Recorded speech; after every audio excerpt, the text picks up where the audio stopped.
ரீசெண்டா நம்ம வந்து பார்த்துருப்போம். இளையராஜா அவர்கள் வந்து ஒரு சிம்பனி பண்ண போறாரு அப்படின்னு சொல்லிட்டு மேபி அது ரிலீஸ் ஆகிற கட்டத்துல இருக்கு.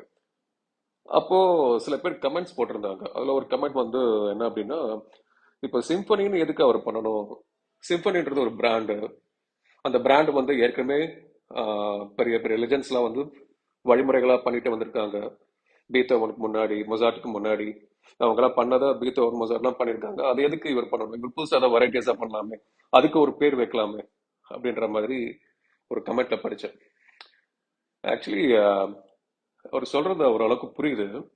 இப்போ பிரியாணில நிறைய டைப் அண்ட் வெரைட்டிஸ் இருக்கு. ஆம்பூர் பிரியாணி, ஹைதராபாத் பிரியாணி அப்படின்னு. அதுலயும் சில சப்டைப் இருக்கு. Like chicken biryani, mutton biryani அப்படின்னு. இப்போ பிரியாணியும் அரிசி பருப்பு சாதமும் செய்யறது ஒரே ப்ராசஸ் தான்.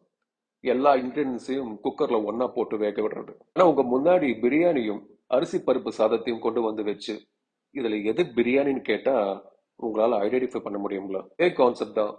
சிம்பனின்றது ஒரு ஐடென்டிபிகேஷன் மாதிரி, ஒரு இசையமைப்பு கொடுக்கிற பேர். சிம்பனிஸ்க்குன்னு ஒரு சில கேரக்டர் இருக்கு. இப்போ திரைப்படங்களுக்கு இசைக்கப்படுற இசைக்கு ஒரு டைம் ஃப்ரேம் இருக்கும். ஒரு பாட்டுக்கு 4-7 நிமிஷம். பட் சிம்பனி 1 மணி நேரம் வரைக்கும் போகக்கூடிய ரொம்ப நீளமான இசை. இதை வாசிக்க நிறைய இசைக்கருவிகள் தேவை. ஏறக்குறைய 50க்கு மேற்பட்ட வாத்தியங்கள் வச்சு கம்போஸ் பண்ணுவாங்க. எக்ஸாம்பிள், 3 பேரும் ஒரே வகையான வயலின் வாசிச்சாலும் அவங்க ஒரே சமயத்துல வேற வேற நோட்ல வாசிக்க வேண்டிய கம்போசிஷன் இருக்கலாம். இதுவும் சிம்பனியோட ஒரு கேரக்டர், அதாவது காம்ப்ளெக்சிட்டி. இப்ப கல்யாணி, கீரவாணின்னு பல்லாயிரக்கணக்கான ராகங்கள் இருக்குல்ல, அது ஒண்ணுக்கொண்ணு வேறுபடும். ராகம் தெரிஞ்சவங்க அதை சரியா ஐடென்டிஃபை பண்ணுவாங்க, எது கல்யாணி எது கீரவாணி அப்படின்னு. அதே மாதிரி மியூசிஷியன்ஸ்க்கும் இந்த வித்தியாசம் தெரியும்னு நினைக்கிறேன். மொசாட் படத்துல வந்த சொனாட்டா, சிம்பனி, கான்சர்டோ, ரிக்வயம் இதெல்லாம் இசை வடிவத்தின் வகைகள்னு சொல்றது சரியா எனக்கு தெரியல. பட் சொல்லலாம். அதுக்கான ஸ்ட்ரக்சர் அண்ட் ரூல்ஸ் இருக்கு. சொனாட்டாக்கு மினிமம் ஒரு பியானோ இருந்தா போதும்.